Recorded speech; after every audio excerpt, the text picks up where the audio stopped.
नमस्कार, मेरा नाम तान्या पंत है और मैं दिल्ली की रहने वाली हूँ। 21 अगस्त को मेरे साथ एक ऐसी घटना हुई है जो मैं आपके साथ शेयर करना चाहती हूँ। करीबन दिन के 1:15 बजे मैं प्रीत विहार से कुछ शॉपिंग करके निकल रही थी। फिर मैं एक ऑटो रिक्शा में बैठी और इसके 5-10 मिनट के बाद ही विकास मार्ग पर लक्ष्मी नगर से ITO जाते हुए 2 बाइक सवार मोटरसाइकिल पर, एक ब्लैक कलर की बाइक पर आए और मेरे ऑटो में से, मेरे हाथ में से मेरा बैग छीनकर चले गए वहां से।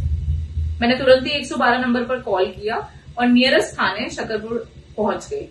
थाने पहुंचते ही मैंने कंप्लेन करी और सब्सिक्वेंट सेक्शंस में FIR लॉन्च की गई। मेरे बैग में मेरा लैपटॉप चार्जर, फोन चार्जर, घर की चाबियां, मेरी सभी IDs, मेरी कोई ज्वेलरी, मेरे डेबिट क्रेडिट कार्ड्स के साथ साथ मेरे एक एप्पल के एयरपॉड्स प्रो भी थे। मेरे एयरपॉड्स मेरे फोन के साथ कनेक्टेड हैं और उनकी लोकेशन मेरे फोन से ट्रेसेबल है।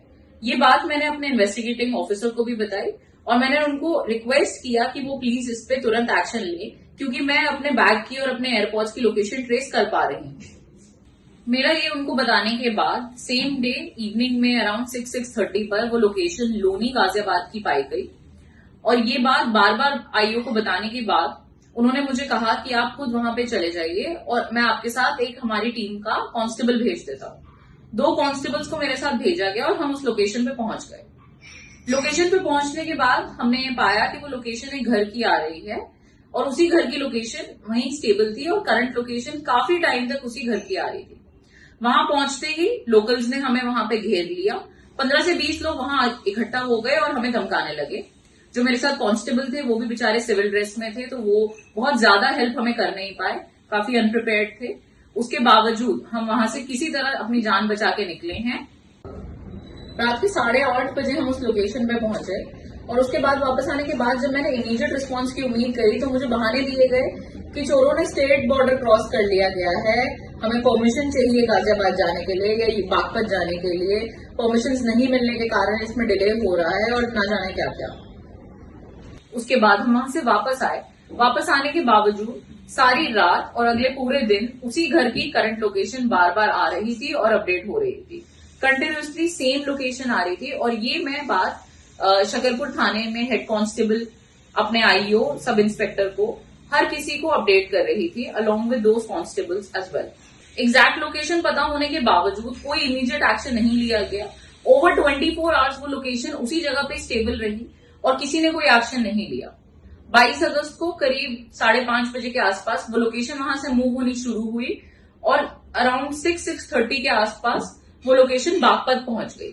बागपत में वो लोकेशन स्टेबल रही अराउंड 9-9:30 तक। 9:30 के आसपास जो भी वो चोर था या जिसके भी पास मेरे एयरपॉड्स थे, उन्होंने मेरे एयरपॉड्स रीसेट कर दिए और मैंने वो लोकेशन लूज कर दी। अब मैं उनको और ज्यादा ट्रेस कर नहीं पा सकती। 22 तारीख की शाम को जब मुझे थाने में बुलाया गया कि आप आइए और कैमरा की फुटेज देख के आइडेंटिफाई करिए कि स्नैचर्स कौन थे, मैंने उन स्नैचर्स को आइडेंटिफाई करा और जो मेरे साथ पुलिसकर्मी बैठे थे उन्होंने खुद आइडेंटिफाई करा कि ये वही स्नैचर्स हैं जिन्होंने करीब 10-15 दिन पहले उसी एरिया में एक दूसरी बाइक पर सेम कपड़ों में, सेम हेलमेट्स पहन के स्नैचिंग करी है और ये लोग हैबिचुअल ऑफेंडर्स हैं। उस एरिया में कई स्नैचिंग्स पहले कर चुके हैं। आजकल देश में जो माहौल चल रहा है वो सब देखने के बावजूद मुझे खुद उस लोकेशन पे भेज दिया गया बिना मेरी सेफ्टी का ध्यान रखे हुए, मात्र 2 कांस्टेबल्स के साथ, जिनमें से एक तो सिविल में थे और उनके पास वेपन भी नहीं था। मैं इन अथॉरिटीज से सबसे पूछना चाहती हूँ, दिल्ली पुलिस से ये पूछना चाहती हूँ कि क्रिमिनल्स की लोकेशन पता होने के बावजूद उनको छोड़ देना हमारे सिस्टम का स्टैंडर्ड बन गया है क्या? दिल्ली जैसे शहर में जहाँ क्राइम्स अगेंस्ट वुमेन ऑलरेडी इतना ज्यादा राइज पर है, उस बैग में मेरी सभी IDs भी थी, उनमें मेरा एड्रेस मेंशन्ड है, मेरे काम की लोकेशन मेंशन्ड है, मेरे साथ कुछ भी हो सकता है।